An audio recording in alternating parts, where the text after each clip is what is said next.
Sir ಕಾರ್ಯಕ್ರಮ ಶುರುವಾಗಿದೆ, ಏನು ಮಾಡ್ತಿದ್ದೀರಿ ಸರ್? ಆ ನಮಸ್ಕಾರ ನಮಸ್ಕಾರ ನಮಸ್ಕಾರ.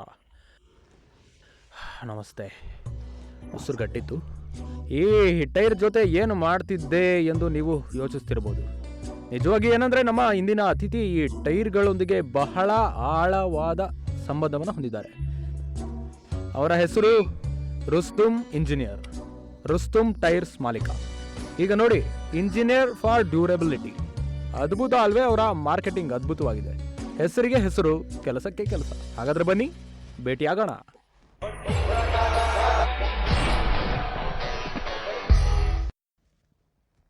ಹಾ,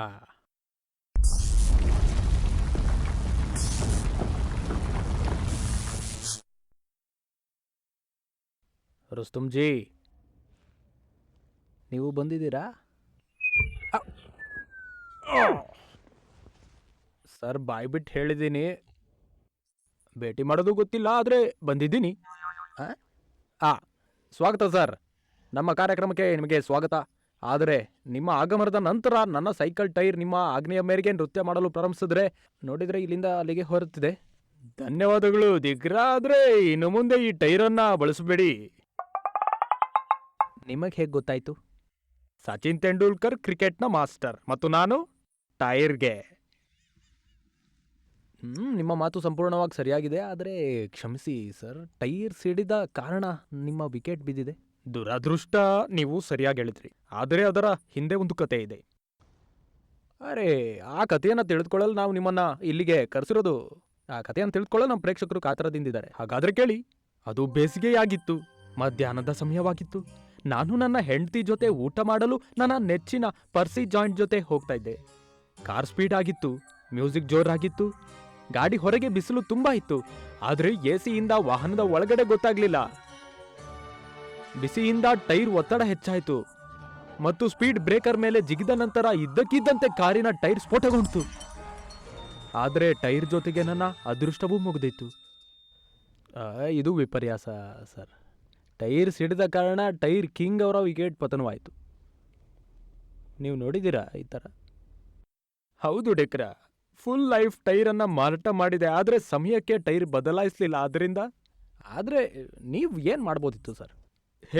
ಬಹಳಷ್ಟು ಮಾಡ್ಬೋದಿತ್ತು.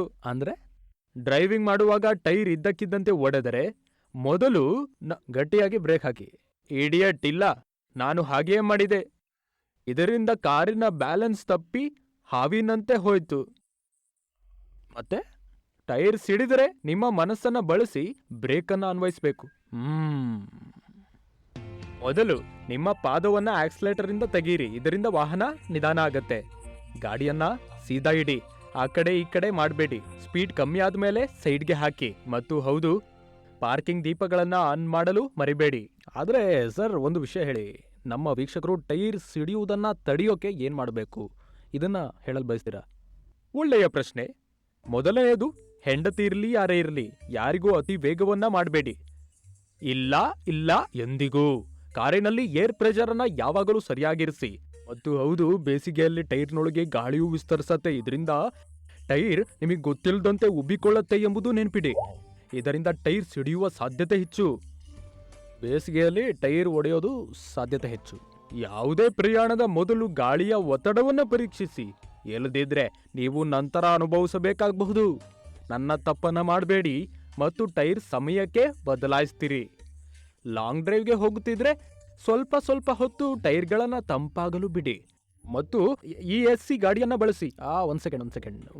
ESC ಅಂದ್ರೇನು? ಅರೇ ಮೂರ್ಖ, ESC ಅಂದ್ರೆ ಎಲೆಕ್ಟ್ರಾನಿಕ್ ಸ್ಟೆಬಿಲಿಟಿ ಕಂಟ್ರೋಲ್. ಹಠಾತ್ ಟೈರ್ ಸ್ಫೋಟದ ಸಮಯದಲ್ಲಿ ಇದು ಸಹಾಯ ಮಾಡುತ್ತೆ. ಇದಾದ ನಂತರ ಟೈರ್ ಒಡೆದ್ರೆ ನಿಮ್ಮ ಅದೃಷ್ಟ ಮುಗಿದಿದೆ ಎಂದರ್ಥ. ಮೇಲಿನವನನ್ನ ಪ್ರೇ ಮಾಡಿ.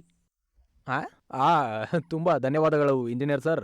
ನೀವು ಟೈರ್ಗಳ ಬಗ್ಗೆ ನೀಡಿದಿರಿ ಮಾಹಿತಿಗಾಗಿ ನಮ್ಮ ವೀಕ್ಷಕರು ನೋಡ್ತಿರೋದು ಸಂಪೂರ್ಣವಾಗಿ ಬಳಸ್ಕೊಳ್ತಾರೆ ಎಂದು ನಾನು ನಂಬಿದ್ದೇನೆ. ಸರಿ ಅಲ್ವಾ? ಧನ್ಯವಾದ ಎಲ್ಲ ಹೇಳಬೇಡಿ ಇವರೇ. ನೀವು ಮತ್ತು ನಿಮ್ಮ ಪ್ರೇಕ್ಷಕರು ನನ್ನ ಮಾತನ್ನ ಕಾಳಜಿ ವಹಿಸಿದರೆ ಅದು ನನಗೆ ಧನ್ಯವಾದನೆ.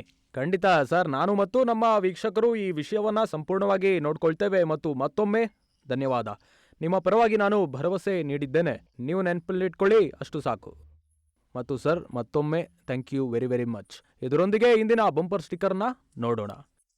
ಅದೃಷ್ಟ ಮೀರಿ ಉಳಿಯಬೇಕಾದರೆ, ಹಾಗಾಗಿ ಟೈರ್ ಸಿಡಿದರೆ ಗಾಬರಿ ಆಗಬೇಡಿ, ಪ್ಯಾನಿಕ್ ಆಗಿ ಬ್ರೇಕ್ ಹಾಕಬೇಡಿ, ಎಚ್ಚರಿಕೆಯಿಂದ ಬುದ್ಧಿ ಉಪಯೋಗಿಸಿ ಚಾಲನೆ ಮಾಡಿ. ಇವತ್ತಿಗೆ ಇಷ್ಟು ಸಾಕು.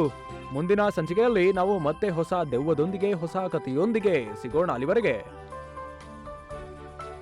ಬಾಯ್ ಬಾಯ್.